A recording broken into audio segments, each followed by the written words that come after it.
ഞങ്ങൾ ആരായെന്നല്ലേ? ഞങ്ങൾക്ക് ചില സത്യങ്ങൾ അറിയണം. അതിൽ നിന്റെ പങ്ക് എന്താണെന്നും. നീ പറയുന്ന ഉത്തരം പോലിരിക്കും ഞങ്ങൾ നിനക്ക് ആരാവണമെന്ന്. ചോദിക്കുന്ന കാര്യത്തിൽ നിനക്ക് നേരിട്ട് ബന്ധമില്ലെങ്കിൽ ഞങ്ങൾ നിനക്ക് വെറും അപരിചിതം മാത്രമായിരിക്കും. അതല്ല, നിന്റെ കൈ അതിൽ പെട്ടിട്ടുണ്ടെങ്കിൽ ഞാൻ നിനക്ക് ആരാവെന്ന് അറിയോ? നിന്റെ കാലൻ. ഹരിയുടെ വാക്കുകൾ അവന്റെ ചെവിയിൽ ഒരു വണ്ടിന്റെ മുരളിച്ച പോലെ അസഹ്യമായി തുളഞ്ഞു കയറുമ്പോൾ ഉള്ളിലെ ഭയം സുബിന്റെ ചങ്കിലെ ഉമിനീര് പോലും വറ്റിച്ചിരുന്നു. നിങ്ങൾക്ക് എന്താ അറിയണ്ടേ? അവന്റെ ഭയം കലർന്ന ചോദ്യം കേട്ട് ഹരി പുഞ്ചിരിച്ചു. നിനക്ക് ഭയം തോന്നുന്നുണ്ടോ? ഉണ്ടെന്നവൻ തലയാട്ടി. നിങ്ങളൊക്കെ ആരാ? മറുപടി പറഞ്ഞത് കാർത്തിക്കാണ്. ആരാ എന്താന്നുള്ള ചോദ്യം വേണ്ട, ഞങ്ങൾക്കറിയേണ്ടത് നീ അങ്ങ് പറഞ്ഞാ മതി. നിങ്ങൾക്ക് എന്താ അറിയണ്ടേ?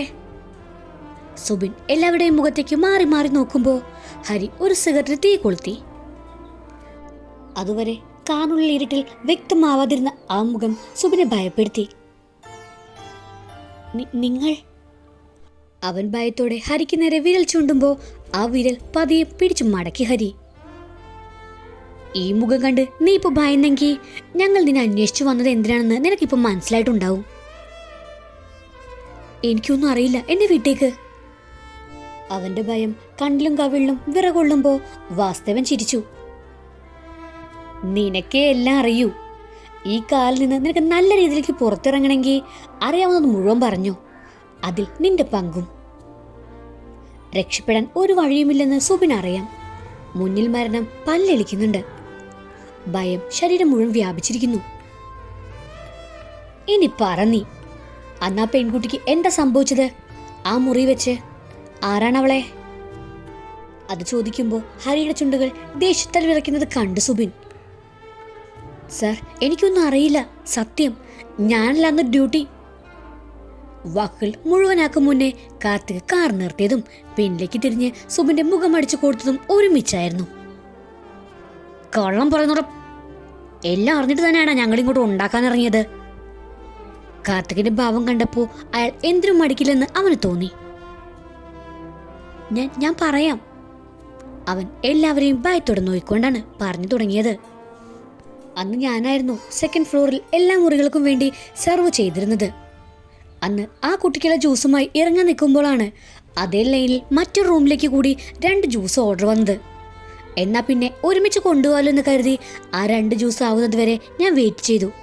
അതായിട്ടാണ് ഞാൻ മുകളിലേക്ക് പോയത്. ലിഫ്റ്റിൽ കയറി മുകളിലെത്തുമ്പോൾ കോറിഡോറിലേക്ക് കയറി 2ാമത്തെ മുറിക്ക് നിന്ന് വാതിൽ തട്ടി സുബിൻ.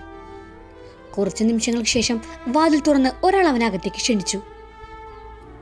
ജ്യൂസ് അടുത്തുള്ള ടീപ്പോയിൽ വെച്ച് ഭവ്യതയോടെ, സർ ഇനി എന്തെങ്കിലും എന്ന് ചോദിച്ചുകൊണ്ട് ഒതുങ്ങി നിൽക്കുമ്പോൾ കൂട്ടത്തിലൊരാൾ ബാഗിൽ നിന്നും ഒരു കുപ്പിയെടുത്തു. താൻ അടിക്കുവോ? അയാളുടെ ചോദ്യം കേട്ട് സുബിൻ പതിയെ തലചൊറിഞ്ഞു. സോറി സർ, ഡ്യൂട്ടി ടൈമാണ്, ഉള്ള ജോലി പോവും. അത് കേട്ട് അയാൾ പുഞ്ചിരിച്ചുകൊണ്ട് സുബിന് തോളിൽ കൈയിട്ടു. എന്റെ സഹോദര, ഞങ്ങൾ ചെണ്ട കൊട്ടി അറിയിക്കാനൊന്നും പോണില്ല. പിന്നെ തന്നെ കണ്ടപ്പോ കമ്പനിക്ക് പറ്റിയ ആളാണെന്ന് തോന്നിയത് കൊണ്ടാ ചോദിച്ചത്. ഇനി റൂൾസ് പ്രശ്നമുണ്ടെങ്കിൽ കഴിക്കണ്ട, ഞങ്ങൾ കാരണം തന്റെ ജോലി പോവണ്ട. അയാൾ കൈമലർത്തിയതോടെ സുബിന് ചെറിയ നിരാശ തോന്നി. മുന്നിലിരിക്കുന്നത് വിസ്കിയാണ്. ഇങ്ങനെ നല്ല കടിക്കുന്നത് എന്തെങ്കിലും ഒരിക്കലാണ്. ഇതിപ്പോ ഫ്രീ ആയിട്ട് കിട്ടിയപ്പോ വെയിറ്റ് ഇട്ടത് അബദ്ധമായല്ലോ എന്നായിരുന്നു അപ്പ ചിന്ത. അല്ല, റൂൾസ് നോക്കിയാ പണി പോണ കേസാണ്. പക്ഷേ സാറുമാരിങ്ങനെ നിർബന്ധിക്കുമ്പോ. സുബിൻ ചുണ്ടുകൾ നുണഞ്ഞുകൊണ്ട് 2 പേരെയും നോക്കുമ്പോൾ ഒരാൾ ഗ്ലാസ്സിലേക്ക് അവനുള്ളത് ഒഴിച്ചിരുന്നു.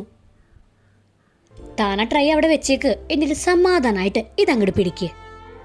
അയാൾ ഡ്രിങ്ക് ഒഴിച്ച് ഗ്ലാസ്സിലേക്ക് വെള്ളം പകരാൻ തുടങ്ങുമ്പോൾ കയ്യിലെ ട്രേ ടീപ്പോയിലേക്ക് വെച്ച് വെള്ളം വേണ്ട സാർ എന്നും പറഞ്ഞ് വേഗം ഗ്ലാസ് വാങ്ങി സുബിൻ.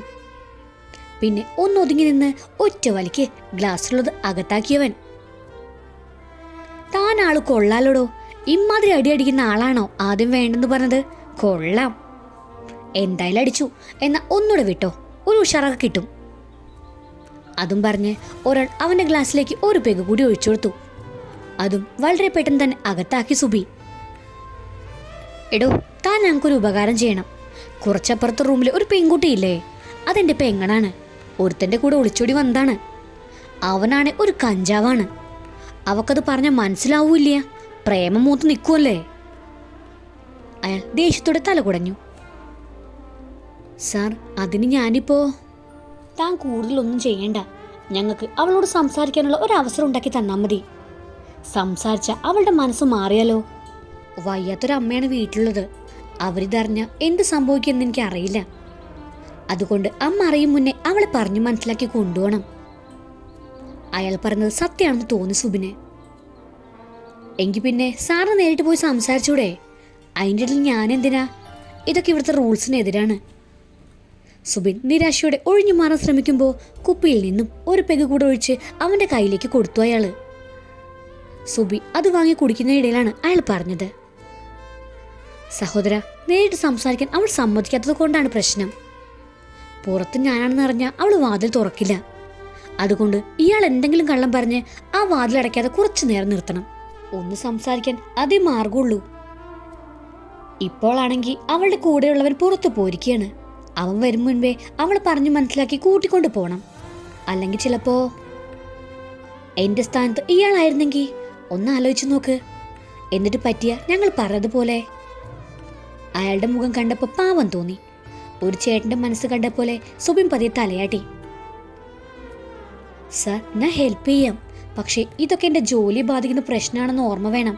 പെട്ടെന്ന് വേണം സംസാരം. ഒരു സീൻ ഉണ്ടാക്കി കൂളാക്കരുത്. എൻ്റെ പണി കളയരുത്. കേട്ട മാത്രയിൽ അയാൾ സുബിനെ ചേർത്ത് പിടിച്ച് താങ്ക്സ് പറഞ്ഞു.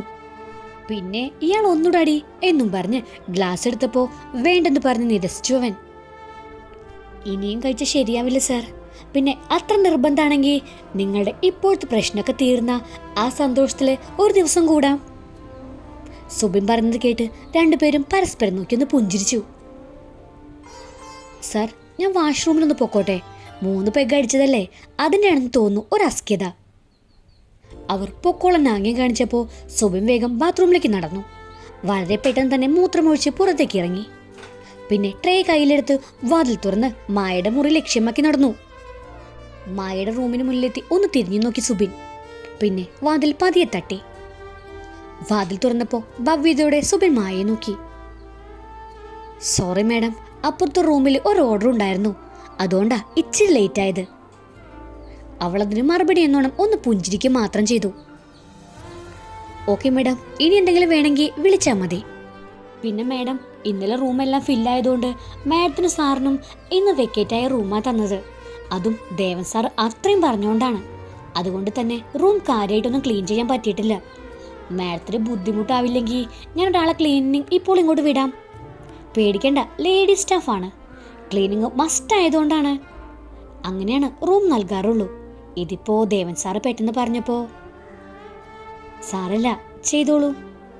അവൾ ഓക്കെ പറഞ്ഞപ്പോ സുബിൻ മുറി വിട്ട് പുറത്തേക്ക് ഇറങ്ങി. ഒറ്റയ്ക്കിതപ്പോടെയാണ് സുബിൻ അത്രയും പറഞ്ഞത്. ഭയം അവനെ അത്രമേൽ ആഴത്തിൽ വരിഞ്ഞു മുറുക്കിയിരുന്നു. അത്രയുള്ളെങ്കിൽ പിന്നെ എങ്ങനെയാടാ അവൾ ആ ജ്യൂസ് കുടിച്ചതിന് ശേഷം ബോധം പോയത്? പറയടാ. വാസുദേവൻ അവന്റെ മുഖം പിടിച്ച് തനിക്ക് നേരെ തിരിച്ചു. അന്ന് മായ പറഞ്ഞ പ്രകാരം ജ്യൂസ് കുടിച്ച ശേഷമാണ് അവളുടെ ബോധം മറിഞ്ഞെന്ന്. അതുവരെയുള്ളത് മാത്രമേ അവക്ക് ഓർക്കാനും കഴിയുള്ളൂ. പിന്നെ സംഭവിച്ചത് എന്താണെന്ന് അറിയണമെങ്കിൽ ഇവൻ പറയണം എന്നുള്ളത് കൊണ്ട് തന്നെ അയാൾ ദേഷ്യത്തോടെയാണ് അവന്റെ മുഖത്തേക്ക് നോക്കി ചോദിച്ചത്. അതൊന്നും എനിക്കറിയില്ല സാർ. ഞാൻ ബാത്റൂമിൽ പോയ സമയത്ത് ചിലപ്പോൾ അവര്... എന്നിട്ടാണ് നീ ഇതൊന്ന് പോലീസിനോട് പറയാതിരുന്നത്? നിനക്കറിയില്ലേ ഇവനല്ലത് ചെയ്തെന്ന്? പിന്നെ ആര് രക്ഷിക്കാനാണടാ നീ? കാർത്തിക് സുബിന്റെ കൊരവള്ളി നോക്കി പിടിക്കുമ്പോൾ അവൻ ശ്വാസം വിലങ്ങിയപ്പോലെ കണ്ണുകൾ തുറച്ചു. പെട്ടെന്ന് ഹരി കാർത്തിക്കിന്റെ കൈ ബലമായി തന്നെ വെടിയിച്ചു. കൊല്ലാനുള്ള സമയം ആവുന്നതുള്ളൂ കാർത്തി. ഇവൻ ഇനിയും പറയാൻ ഒരുപാട് ബാക്കിയുണ്ട്. അതുകൂടെ കഴിഞ്ഞിട്ട് നമുക്ക് തീരുമാനിക്കാം കൊല്ലണോ അതോ കുഴിച്ചു മൂടണോ എന്ന്. ഹരി കാർത്തികിന്റെ കൈ വിടിച്ചു. പിന്നെ സുബിന് നേരെ തിരിഞ്ഞു. ഇനി പറ, ഇതൊക്കെ അറിയാവുന്ന നീ പിന്നെ എന്താണ് പോലീസിനോടൊന്നും പറയാതിരുന്നത്?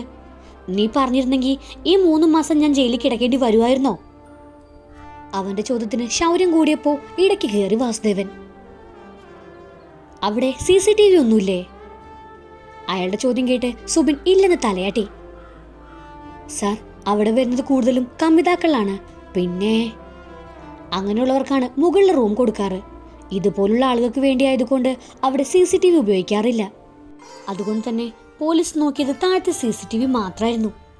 അതിൽ നിങ്ങൾ ധൃതിയിൽ പുറത്തു പോകുന്ന ദൃശ്യമാണ് ഉണ്ടായിരുന്നത്. പിന്നെ തിരിച്ചു വരുന്നതുമില്ല. അതാണ് പോലീസ് നിങ്ങളെ സംശയിക്കാൻ കാരണം. അത് പറഞ്ഞതും വാസുദേവൻ അവന്റെ കവിളടക്കൊന്ന് പൊട്ടിച്ചു. അപ്പൊ നിന്റെ വായിലെന്തട പഴം തിരികെ വെച്ചായിരുന്നോ? അന്ന് വാ തുറന്ന് നീ ഇത് പറഞ്ഞിരുന്നെങ്കിൽ ഈ കേസ് ശരിയായ പ്രതികൾ കുടുങ്ങില്ലായിരുന്നോ? ദേഷ്യം അടക്കാൻ കഴിയാതെ വാസുദേവൻ അവന്റെ കവിളിൽ ഒന്നുകൂടെ പൊട്ടിച്ചു. അടിയേറ്റ വേദന കൊണ്ട് പുളഞ്ഞ സുബിൻ സീറ്റിലേക്ക് വീഴുമ്പോൾ ഹരി അവന്റെ കോളറിൽ തൂക്കി നേരെ ഇരുത്തി. അടികൊണ്ട കവിളും പൊത്തിപ്പിടിച്ചുകൊണ്ട് സുബിൻ 4 പാട് നോക്കി. അവന്റെ കണ്ണുകൾ നിറഞ്ഞൊഴുകാൻ തുടങ്ങിയിരുന്നു. സാർ, അന്ന് ആ റൂമിൽ നിന്നും ഞാൻ പോരുമ്പോൾ എൻ്റെ ഡ്യൂട്ടി ടൈം കഴിഞ്ഞിരുന്നു. ഞാൻ ഡ്യൂട്ടി കഴിഞ്ഞ് ഡ്രസ്സ് മാറി തിരികെ വീട്ടിലെത്തി കുറച്ചു നേരം കഴിഞ്ഞപ്പോൾ മാനേജർ വിളിക്കുമ്പോഴാണ് ഞാൻ എല്ലാം അറിയുന്നത്. സത്യത്തിൽ ഒരു ഞെട്ടിലായിരുന്നു എനിക്ക്. എന്നോട് വേഗം ഹോട്ടലിലേക്ക് വരാൻ പറഞ്ഞായിരുന്നു വിളിച്ചത്.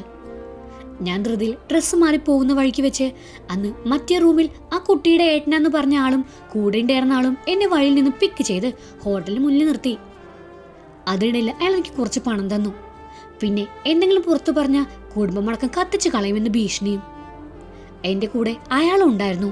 പോലീസ് ഓരോന്ന് ചോദിക്കുമ്പോൾ അവർക്ക് മുന്നിൽ നിന്നും സത്യം പറയാൻ എനിക്ക് കഴിഞ്ഞില്ല. സുബിൻ നെടുവീർപ്പോടെ പറഞ്ഞു നിർത്തി. നീ അവിടെ ചെല്ലുമ്പോൾ ഏട്ടനൊന്ന് പരിചയപ്പെടുത്തിയ ആള് റൂം വെക്കേറ്റ് ചെയ്തിരുന്നോ? ഹരിയുടെ ചോദ്യം കേട്ട് ഇല്ലെന്ന് അവൻ തലയാട്ടി. ആ സമയം അവർ റൂം വെക്കേറ്റ് ചെയ്താൽ പോലീസ് അവരെ സംശയിക്കും.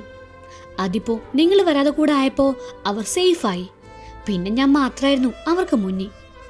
ആ എന്നെ അവർ ഭീഷണിപ്പെടുത്തി ഒതുക്കി. അവൻ പറയുന്നത് സത്യമുണ്ടെന്ന് തോന്നി ഹരിക്ക്. കൂടുതൽ ചോദിച്ചുകൊണ്ട് കാര്യമില്ലെന്നും. ഇവൻ പറഞ്ഞത് വെച്ച് നോക്കുമ്പോൾ മായയുടെ ഏട്ടൻ തന്നെ ആവും ഇതിനൊക്കെ പിന്നെ. അയാൾക്ക് അങ്ങനെയൊക്കെ മനസ്സ് സംശയങ്ങളുടെ പെരുമ്പറക്കൊട്ടാൻ തുടങ്ങിയപ്പോഴാണ് അപ്പുറത്തു നിന്നും വാസുദേവന്റെ ചോദ്യം വന്നത്. അന്ന് നിന്നെ കൂട്ടിക്കൊണ്ട് പോയെന്ന് പറഞ്ഞ കാറ് നിനക്ക് ഓർമ്മയുണ്ടോ? സുബിൻ പതി ഉണ്ടൻ തലയാട്ടി. അതൊരു ഷിഫ്റ്റായിരുന്നു. ചുവന്ന കളറുള്ള ഷിഫ്റ്റ്. ഈ കഥയുടെ ബാക്കി കേൾക്കാൻ നിങ്ങൾക്ക് താല്പര്യമുണ്ടെങ്കിൽ സബ്സ്ക്രൈബ് ചെയ്ത് സപ്പോർട്ട് ചെയ്യുക. കൂടുതൽ തന്നെ ബെല്ലൈക്കണും പ്രസ് ചെയ്യാൻ മറക്കരുത്. Thank you.